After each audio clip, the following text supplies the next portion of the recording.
comprised of the lower classes and peasantry. Needless to say, the Birkebeers were looked down on by the Baglers. They were given this slang name because they were too poor and had to wrap their legs and feet in birch bark. I don't think that was completely the case, but it was a derogatory, it started as a derogatory term. The next slide. In the 1170s, a young man who had been educated to join the priesthood sailed from his home in the Faroe Islands, which were under the authority of Norway, to seek his destiny in Norway. This was Sverre Sigurdsson, also known as the King of the Poor, who assumed power as leader of the rebel Birkebeers. He transformed a ragtag number of less than 100 men. One of the authorities I read was they estimated the number at 70 people into a professional fighting force, and ultimately ruled most, not all, but most of Norway and Scotland from 1184 to 1202, centralizing power in the sovereign and reducing the influence of the aristocracy and the church. It is interesting that a man who was educated for the priesthood, he didn't go into the priesthood, was ultimately excommunicated by the Pope. So there's a real struggle for power in Norway between the barons, the church, and the lower classes and the peasantry.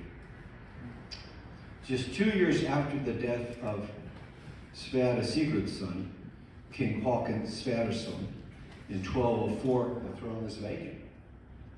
His illegitimate son, born to Inga of Arting, near Lillehammer, was now in grave danger from the Baglers. So the next slide. In 1206, the Birkebeers' two best skiers, Torstein Skevla and Skervald Skruta, and if I'm really slaughtering these names, you can correct me in private, carrying on a long, perilous journey of 60 miles through treacherous snow-covered mountains and forests from Lillehammer to safety in Nidaros, which was well, today it's Trondheim, which then was the seat of religious and political government or authority. This rescue has been dramatized, if you hadn't seen it, in the Norwegian film, The Last King. The typecasting, the script writing, the action are amazing. No stuntmen. It was a pretty amazing film. Håkon grew up in Bergen, the first king to receive a formal education at the Catholic Bergen Cathedral School. A succession dispute was finally settled in 1218. He was in his early teens when his mother Inga went through a trial by ordeal, in other words, carrying hot iron, before the Birkebeer royal court and church officials to prove her son's right to the throne.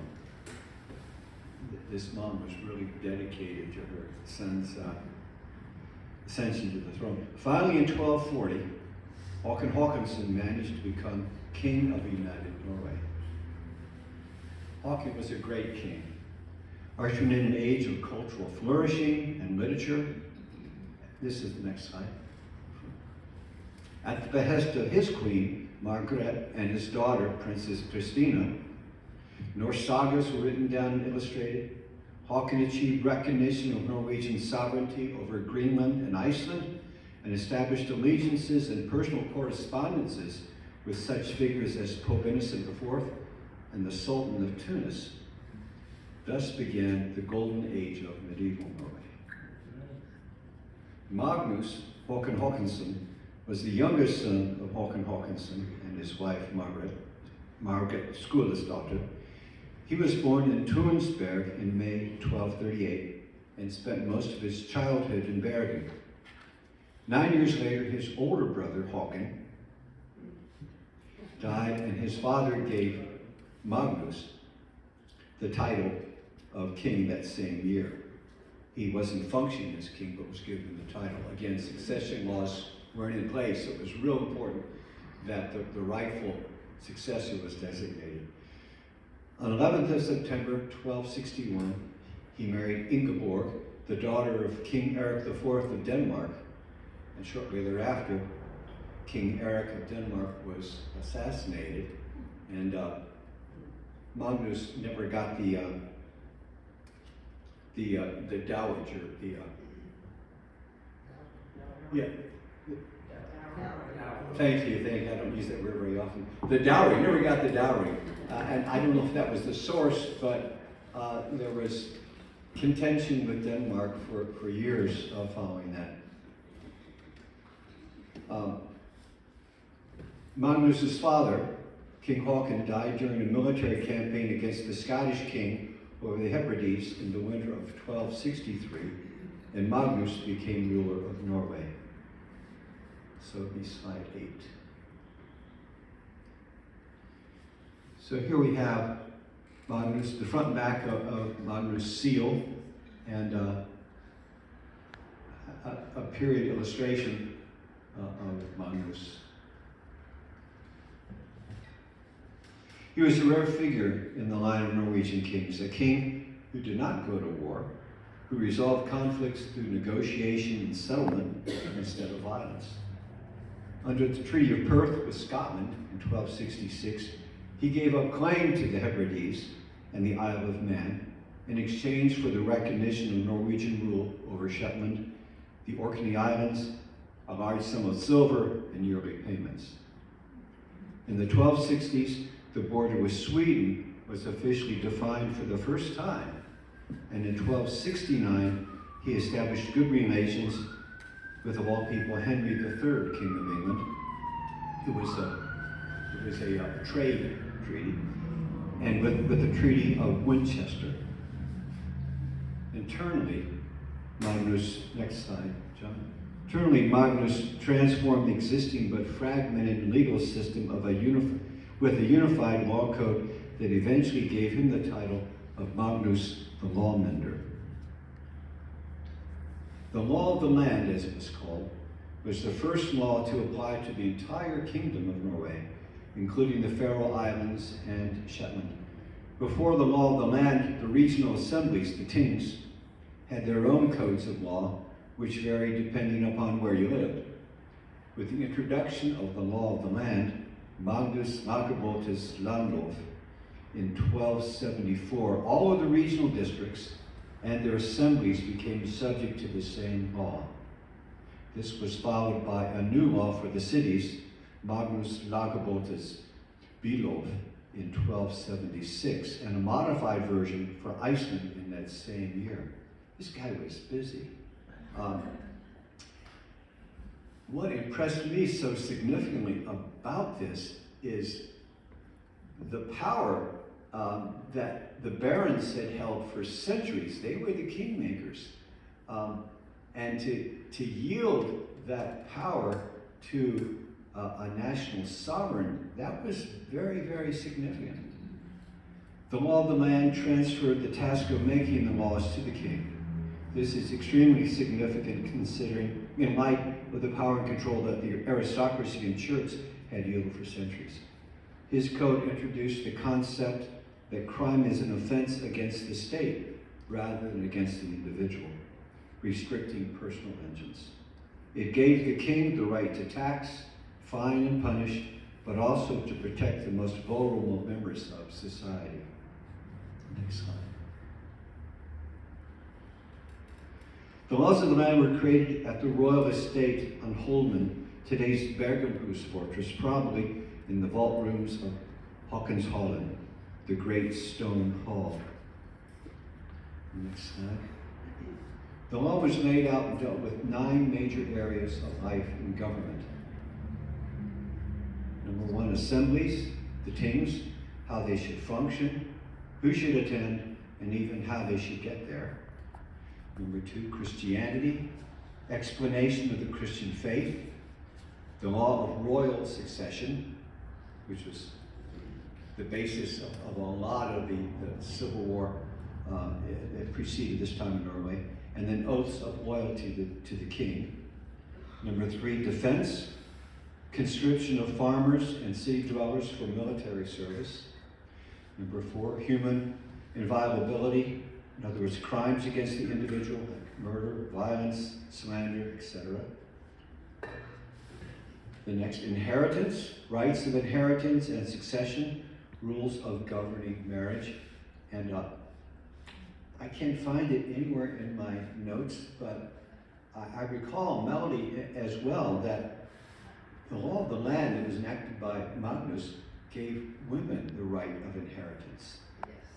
That was taken away when Denmark came to rule over Norway.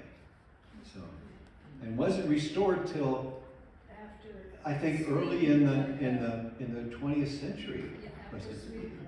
Yeah. It was after 1905. So, ladies, Magnus was your friend. He was looking out for it. He was a friend of the poor, and we'll get into that in just a minute. The next area that the law dealt with was land redemption, the rights of ownership, inheritance, and recovery of family land. And the next, land tenancy, regulations concerning farm and land tenancies, rural life and care for the destitute. Many people came to Norway in the 19th and even 20th century because many people were without land. The tenants still had an incredibly hard struggle in Norway. So this was very, very important to regulate the laws concerning the tenants. And again, I mentioned care for the destitute. The 8th point is trade, regulations concerning contracts to buy, sell, and debt. And the last and 9th was theft, regulations concerning theft and legal oaths to be sworn. It's interesting that you weren't put to death for your first thievery in Norway. And according to Magnus's law, if you stole food to survive, you were not convicted. It's so forward-looking from what you would expect. So what was the philosophical foundation on which the laws of the land were based? Well, I'll let Magnus tell us that. Quote, "It is the origin of the laws of ours, which is the origin of all good things, that we shall have and keep the Christian faith." King Magnus Håkon Håkonsson stood on the shoulders of St. Olaf's first Christian law, 1040.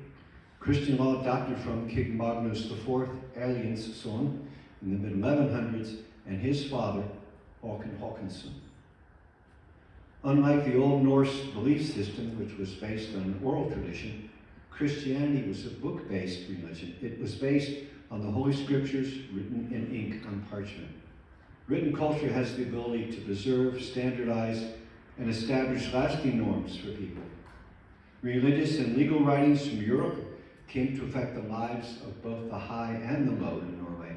The law of the land represents the complete absorption of European Christian culture in Norway. All forms of revenge were banned. The poor were protected. Principles concerning evidence and fair judgment, developed at universities in Europe, were adopted into Norwegian legal practice. Like his father, Håkon Håkonsson, Magnus commissioned the translation of numerous European written works into Old Norse, as well as the writings of the king's sagas. Heims Kringla, the saga of Håkon Håkonsson, Sverre's saga, and the legendary saga of King Olaf, among others. Next slide. King Magnus provided generously for the sick and the poor, bequeathing large sums to hospitals for their care, as well as the purchase of grain and cattle for the very poorest in Norway. His love for the Franciscan order is recorded in the Scottish Chronicle of Lanarkost, and his desire to be buried in the Franciscan Abbey Church, which is now Bergen Cathedral. The law of the land shaped the lives of ordinary people in Norway for more than 400 years. It ensured that ordinary people had a say in the country's legal and political life, and paved the way for the democratic legal system that Norway has today. Quote, Christianity and the law had combined to create a new society. Unquote. Thank you.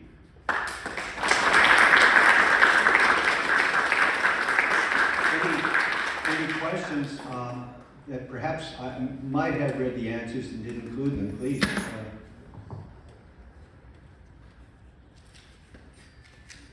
Yeah, the more I read, I was... Sorry? Yes. All right, you said earlier that Greenland was owned by Norway. Do you know when? Greenland and Iceland. Yeah. Was that from the 1200s? That was his father, Håkon Håkonsson. Yeah, who securely confirmed that Greenland and Iceland were under the authority of Norway. Yeah, and that was, yeah.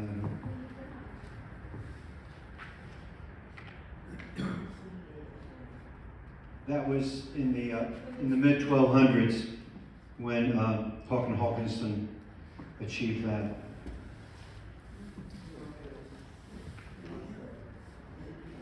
Thank you.